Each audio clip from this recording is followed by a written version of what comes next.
La digitalisation, c'est un processus qui permet de transformer les moyens traditionnels en moyens automatiques sur Internet. À cette ère du numérique, les services et les activités, surtout économiques en ligne, sont devenus incontournables pour toute entreprise. Au Togo, la digitalisation est en pleine marche.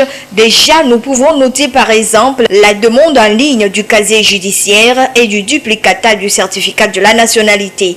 Et tout récemment, les inscriptions en ligne pour les examens du BPC et du Bac 1 2023 ont commencé. Des initiatives saluées par des citoyens que nous avons interrogés. C'est un ouf de soulagement, surtout pour les citoyens. Et auparavant, pour faire une demande de casier judiciaire, par exemple, vous allez vous rendre au niveau des tribunaux où vous faites plusieurs heures ou même des jours sans avoir de casier judiciaire. Aujourd'hui, ce n'est pas le cas. Il suffit de rester au niveau de votre poste ordinateur ou au niveau de votre smartphone. Vous faites remplir les formalités et à peut-être 24 heures ou 48 heures, vous avez votre pièce d'identité. Personnellement, je salue l'initiative. J'ai déjà essayé la demande de casier judiciaire que j'ai reçu. C'est un service qui a été rapide pour moi. Donc c'est quelque chose que je salue véritablement. Puisque nous savons que nous sommes à l'ère du numérique, les États, les pays sont en train d'avancer en termes de connexion Internet. Donc le Togo ne peut pas être du reste. Le Togo fait son chemin.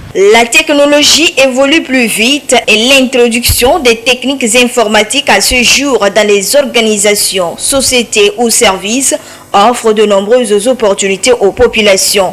Des opportunités que doivent saisir les jeunes entrepreneurs ou les opérateurs économiques en général. Pour les entrepreneurs qui ont des entreprises, la digitalisation peut leur permettre de mettre en automatique leurs activités, de multiplier leur chiffre d'affaires, d'accord?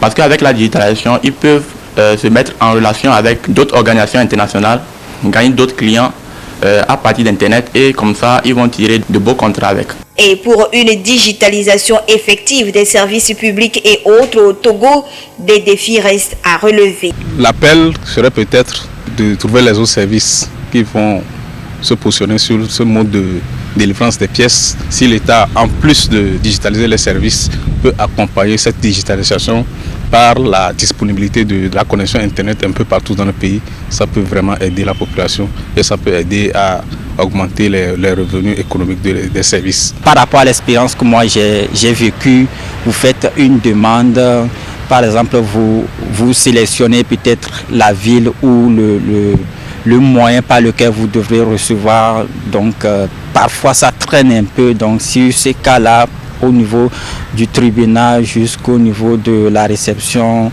des postes, par exemple, il faut orienter et puis accélérer. Il faut encourager à ce que les autres formalités aussi soient effectives pour soulager la population. Il faut d'abord aider la population à avoir une bonne connexion Internet. Ensuite, il faut vraiment former la population dans les branches de la digitalisation. Former la population, les instruire comment utiliser la digitalisation pour développer leur activité et créer d'autres sources de revenus. Ensuite, je dirais qu'il faut vraiment mettre des dispositions en place pour lutter contre les fraudes en ligne, les arnaques, les attaques informatiques. Il faut vraiment mettre des systèmes de cybersécurité pour contrecarrer ces genres de choses-là. Le dernier défi qu'il faut vraiment relever au Togo, ce sont les moyens de paiement, d'accord? Parce que ceux qui font des opérations en ligne, il y a vraiment un problème au niveau des moyens de paiement. Par exemple, si quelqu'un veut recevoir de l'argent, par exemple, au niveau du Burkina, du Cameroun, du Congo, il y a vraiment des limites là. Donc il faut vraiment revoir ce problème-là. Le gouvernement togolais compte digitaliser 75% des démarches administratives d'ici à 2025. Avec la mise en place de l'agence Togo Digital, agence gouvernementale chargée des projets digitaux, les choses vont plus vite. Et pour une sécurité des données digitalisées, l'Agence nationale de la cybersécurité ANSSI est mise à contribution.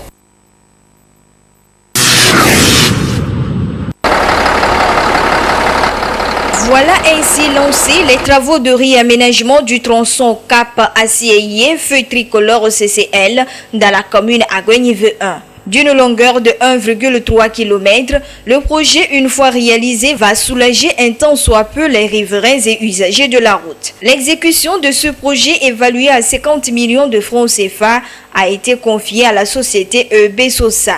Les travaux consisteront à repeaufiner la voie. C'est-à-dire nous allons gratter la route pour arroser, compacter et déposer la latérite tout au long pour l'étaler et compacter. Faire maintenant le rechargement en latérite rouge et les caniveaux sur 200 mètres linéaires avec quelques ouvrages pour faire passer l'eau. Faisant d'une pierre deux coups, la délégation municipale conduite par le maire Kofi Adambounou a visité le marché à Sieyé afin de constater l'état d'avancement des travaux de construction des hangars. Nous avons voulu essayer d'aménager tout autour de ce marché-là afin de permettre à ce que les revendeuses ou bien tous les usagers de ce marché-là puissent pouvoir aller à l'aise dans ce marché-là et que les revendeuses aussi puissent facilement faire leur commerce quotidien. Ce qui nous permettra à la suite de pouvoir permettre aux revendeuses qui sont tout au long du goudron, sur la chaussée, qui sont un peu au bord de la route, de pouvoir les relocaliser sur cette zone-là. Nous lançons en même temps un appel à tous les usagers du marché d'avoir un comportement citoyen, de ne pas jeter les ordures et les sachets dans les caniveaux, ce n'est pas citoyen du tout. Et il y a des poubelles prévues pour cela. Les autorités communales, à travers ces travaux, veulent assurer le développement effectif du milieu et de ce fait le bien-être de la population. Étude et validation du rapport final du plan de développement communal PDC d'Agoy-Niveau 1. C'est ce qui a réuni dans cette salle du CCL les élus locaux, les autorités préfectorales et traditionnelles, bref, tous les acteurs impliqués dans le processus de développement de la commune Agoy-Niveau 1. Élaboré conformément aux dispositions de la loi sur la décentralisation, le PDC constitue en effet un outil essentiel dans la gestion, la planification et la gouvernance locale. Ce premier plan communal de développement à l'horizon 5 ans permet de définir une vision. Agoy-Niveau 1 redevient une ville verte. Agoy-Niveau 1 est une ville moderne. Agoy-Niveau 1 est une ville où il fait bon vivre. Et nous disons que Agoy-Niveau 1 tout court est une ville intelligente, une smart city. Cette vision, nous voulons la partager avec l'ensemble des citoyens et avec tous les partenaires en développement pour pouvoir réaliser les projets qui permettent donc de concrétiser la vision. Premier du genre de la commune, ce présent PDC est décliné en 4 axes stratégiques et sera exécuté sur une période de 5 ans à compter de cette année 2023.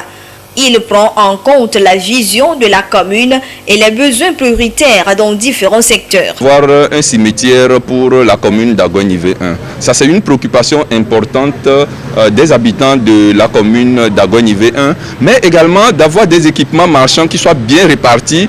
Donc on aura à travailler sur l'extension du marché d'Agoy-Sieyé, mais également l'extension du marché Agoy-Sogbo-Sito. Mais nous avons également l'éducation qui est à cœur, notamment avec des travaux d'aménagement dans des établissements scolaires, des aménagements qui peuvent permettre d'avoir un cadre de vie décent. Ces activités-là sont des activités prioritaires que la commune va porter pour pouvoir atteindre l'objectif final. Nous avons parlé de la préoccupation des habitants d'Agoy-Niveau 1 de faire de cette commune une commune verte. Donc il y aura des activités qui vont porter sur le reboisement. Et l'autre volet qui est très important, c'est nos points bas dans lesquels nous avons des zones d'inondation, sur lesquelles nous pensons qu'il faut développer des projets, préserver ces zones-là ou les transformer et éradiquer les inondations dans notre commune. Ensuite, nous avons identifié des voiries que nous avons présentées, qui sont des voiries importantes et qui sont des voiries de liaison intercommunale, que nous n'ayons pas à nous plaindre des accidents, mais que nous soyons beaucoup plus orientés avec la dynamique de notre population, 51% de jeunes, que nous soyons beaucoup plus orientés vers le développement et la productivité. 14 milliards 296 millions de francs CFA, c'est le coût nécessaire pour la mise en œuvre du PDC Agoy-Niveau 1. Le conseil municipal compte sur la participation et la contribution de tous pour l'atteinte des objectifs. 14 milliards, ça peut paraître énorme, mais nous pensons que nous pouvons mobiliser ces ressources-là sur les budgets communaux, sur les partenariats publics-privés, sur les partenariats avec d'autres personnes, avec l'État, pour pouvoir donc faire les projets prioritaires et réaliser la vision qui participe donc à toute la vision de développement que notre pays initie depuis un certain nombre d'années. Le préfet d'Agoy-Niveau, dans son allocution, a réitéré l'accompagnement de la préfecture dans ce processus de développement local. Il a exhorté la population à plus d'engagement et d'implication, soulignant qu'un mécanisme de suivi-évaluation est également prévu pour une bonne mise en œuvre du plan de développement. Face au développement des technologies de l'information et de la communication TIC, le ministère de l'Éducation digitalise ses services. Dans le cadre de l'organisation des examens du BPC et du Bac 1, section 2023, les inscriptions se feront désormais en ligne.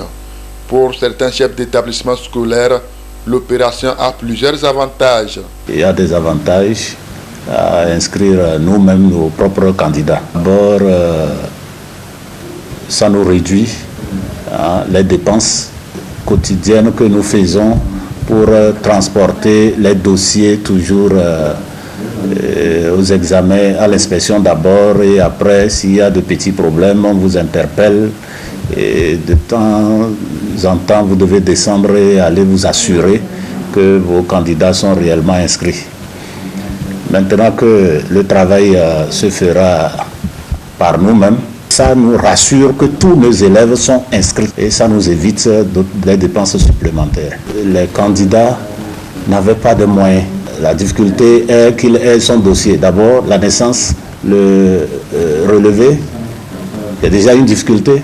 Et maintenant, le deuxième problème, c'est avoir payé l'écolage et payer aussi les frais d'inscription à l'examen. Maintenant, tout ça, là, ça n'existe plus. L'écolage, l'État a pris ça en charge. Et les frais d'inscription aux divers examens aussi, l'État a aussi pris ça en charge. C'est ça qui faisait traîner les dossiers. C'est le lieu aussi de remercier le chef de l'État et tout son gouvernement pour cette gratuité. Chaque élève doit s'inscrire au niveau de son école et la procédure est tout à fait simple. Nous, on fait un début de travail. Il s'agit tout simplement de recevoir le dossier du candidat, l'inscrire en ligne et après envoyer le dossier à l'inspection. L'inspection en retour se chargera d'envoyer le dossier aux examens et concours. Parce qu'ils doivent vérifier toutes ces informations-là. Est-ce que réellement le relevé qui est arrivé à notre niveau, c'est vrai, le candidat a-t-il eu le BPC ou pas, la naissance, tout ça là, la conformité de tous ces documents doit se faire à la DXCC. Ce dynamisme des autorités en charge du secteur éducatif vient résoudre les problèmes liés à la lenteur administrative et éviter les erreurs dans la composition des dossiers d'examen.